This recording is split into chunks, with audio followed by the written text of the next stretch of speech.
mangkir dari panggilan sebagai saksi dari perkara sebanyak 3 kali panggilan. Akhirnya pada hari Selasa tanggal 16 Agustus 2022 sekitar pukul 9.30 waktu Indonesia Barat, tim penyidik Kejaksaan Barito Timur menjemput paksa Kepala Desa Lebo, Kecamatan Pematang Karau, Kabupaten Barito Timur. Kepala Desa Lebo diduga kuat melakukan tindak pidana korupsi, penyimpangan terhadap pengelolaan dana APBD tahun anggaran 2018, 2019, dan tahun 2020. Setelah melalui pemeriksaan dan gelar perkara sehingga tim penyidik kejaksaan menetapkan Kepala Desa Lebo HS sebagai tersangka dengan dugaan penyimpangan pengelolaan dan penggunaan dana APBD. Akibat penyimpangan pengelolaan tersebut sehingga negara dirugikan sebesar 800 juta rupiah berdasarkan pemeriksaan dan perhitungan Inspektorat Barito Timur. Atas perbuatan tersebut HS disangkakan pelanggaran primer Pasal 2 Ayat 1 Jo, Pasal 18 Undang-Undang Republik Indonesia Nomor 31 Tahun 1999 tentang pemberantasan tindak pidana korupsi.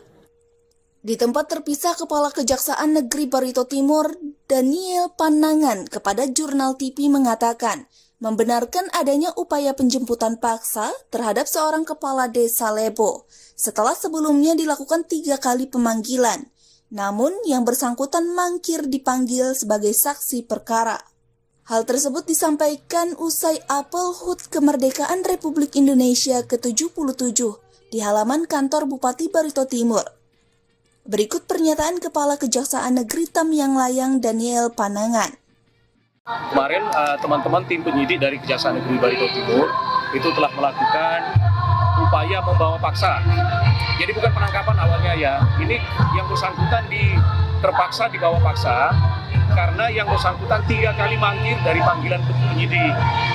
Sehingga demi kepentingan penyidikan, agar penyidikannya cepat selesai, maka kami mengambil kesimpulan kita membawa paksa yang bersangkutan. Ya.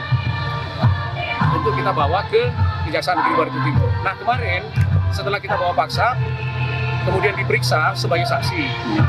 Setelah diperiksa sebagai saksi, kemudian teman-teman tim penyidik akhirnya menghentikan pemeriksaan sementara dan kemudian melaksanakan ekspos perkara. Setelah dilaksanakan ekspos perkara, hasil ekspos perkara ini akhirnya diambil kesimpulan bahwa terhadap yang bersangkutan, Kades Lebo ini ditetapkan sebagai tersangka. Selanjutnya oleh tim penyidik dilakukan penahanan selama 20 hari ke depan. Perkara ini kan kasus ini sudah kami lakukan penyelidikan itu di tahun lalu ya, di tahun 2021 yang lalu. Ya. Itu masih di penyelidikan intelijen. Itu kita meminta kepada yang bersangkutan untuk segera mengembalikan kerugian negara. Ketika itu kita minta audit investigasi ke Inspektorat dan hasil sementara itu hanya 400 teman-teman.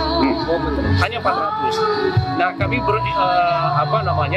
memanggil yang bersangkutan ini mohon supaya segera diselesaikan.